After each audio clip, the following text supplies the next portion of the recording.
I was in handcuffs before I could finish a sentence. Cold metal snapping shut wrists, burning that sharp click echoing louder than the traffic around us. People stopped walking. Phones came out. And in that moment, standing on the cracked sidewalk outside the courthouse, I wasn't a professional. I wasn't respected. I wasn't even listened to. I was just another woman who, in their eyes, had stepped out of line. Yeah, that's how it started. That split second where someone decides who you are without asking, without checking, without caring.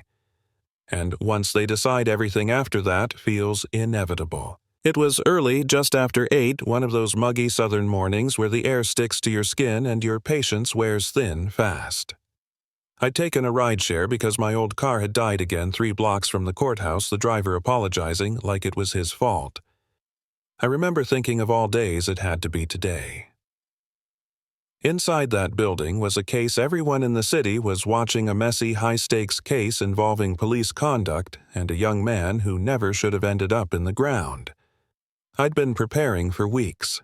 I knew every motion, every filing, every argument. But none of that mattered outside where 2 officers stood by the side entrance like bored bouncers at a club they hated working. I walked toward them with my bag digging into my shoulder coffee stain on my sleeve, mind already running through what I still needed to review. One of them looked up and barked, "Stop right there." Not hello, not morning, just stop. I smiled, the polite kind you learn to use when you've spent your life navigating other people's authority. I told him I was heading inside. He didn't move. He looked me up and down like he was scanning for a problem, not a person. "Employee entrance only," he said. "Public entrance is around front. I told him I worked there." He laughed, just a short breath through his nose, like that alone was ridiculous. "Badge," he said. I reached into my bag, fingers catching on cables, papers a mess I hadn't cleaned up since the night before. I could feel the impatience rolling off him. "We don't have all day." I told him calmly who I was, where I was going, that I didn't use the public entrance. I said my name. I said my title. And that's when he really laughed. That laugh still rings in my ears. Not loud, not dramatic. Just enough to let me know he didn't believe me, and worse, didn't think I deserved to be believed. When I finally pulled out an ID, my stomach dropped. Wrong card. Old one. It didn't say what it should have said. He snatched it out of my hand, flipped it like it was a fake bill. "This says attorney," he said. "You said judge." I explained slowly now that one came before the other, that my current credentials were in a different bag that he could call inside, ask anyone check the directory 10 feet behind him. He tossed the card back at me. It hit my chest and slid to the ground. "Pick it up and leave," he said. That was the moment something in me snapped into focus. Not anger yet. Something colder. I told him he was obstructing me from doing my job. I took 1 step forward. He grabbed my arm, hard. Not a warning touch. A grip meant to move me. My bag slid off my shoulder papers, spilling across the pavement like evidence I hadn't meant to show. I told him not to touch me. He told me I was under arrest. For what? Resisting. Disorderly. Failure to obey. Words tossed out like they explained everything. He twisted my arm behind my back, pain flashing white-hot through my shoulder. I raised my voice then. I said who I was again. I told him to call someone. Anyone. The second officer hovered, nervous hand near his baton, eyes darting to the small crowd forming. Phones everywhere now. The big one slammed me against the hood of a patrol car.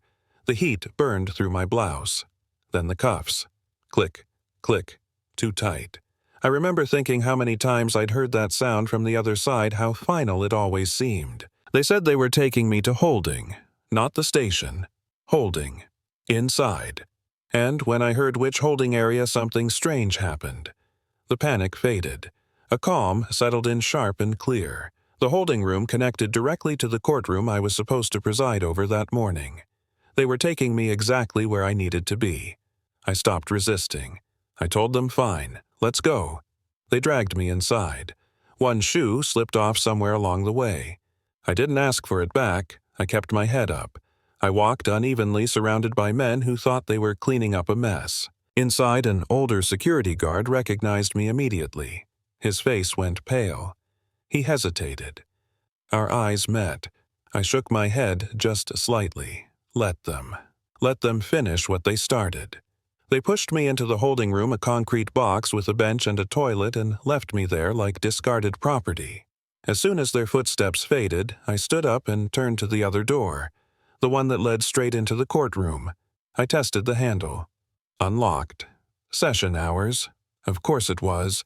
I took a breath, squared my shoulders, and opened it. The courtroom was full.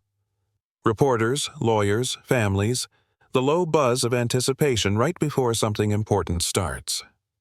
The bailiff had just called for everyone to rise, expecting me to walk out from chambers.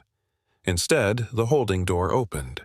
I stepped backward into the room, cuffs still on hair, out of place, one shoe missing.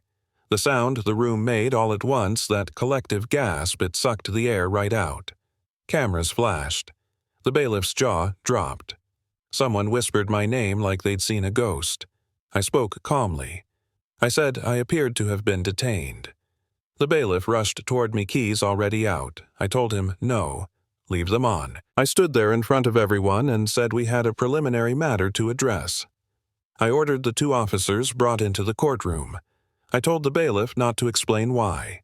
When they walked in minutes later, still puffed up with confidence, they looked for me on the bench. They didn't see me at first. Then one of them did. The color drained from his face so fast it was almost impressive. "Oh," he whispered. I told them to sit. I had them sworn in. I asked questions. Simple ones. Did I threaten you? Did I shout? Did you verify my identity? The younger one admitted he suggested checking. The older one admitted he didn't care. I let the silence do its work. Then I ordered the cuffs unlocked. Watching his hands shake as he fumbled with the keys was almost enough to make me smile.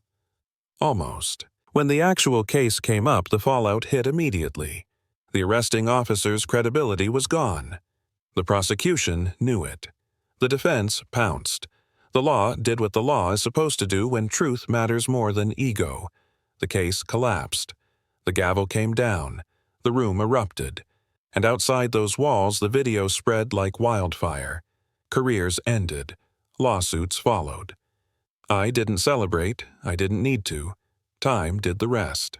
Years later, I saw him again. Not in uniform, not in control. Just a man mopping floors in a quiet diner. Bitterness clinging to him like the smell of bleach. He blamed me. Said I ruined his life. I told him the truth. I didn't ruin anything. I just stopped pretending not to see the cracks. I left him there, rain washing the street clean behind me, thinking about how power works and how fragile it really is. So here's my question for you. Was this justice, or just a rare moment when the system corrected itself? Was it accountability, or karma, or something messier than both? Drop your thoughts below. Tell me where you think the line really is between authority and abuse, and whether you've ever seen someone cross it. I want to hear it.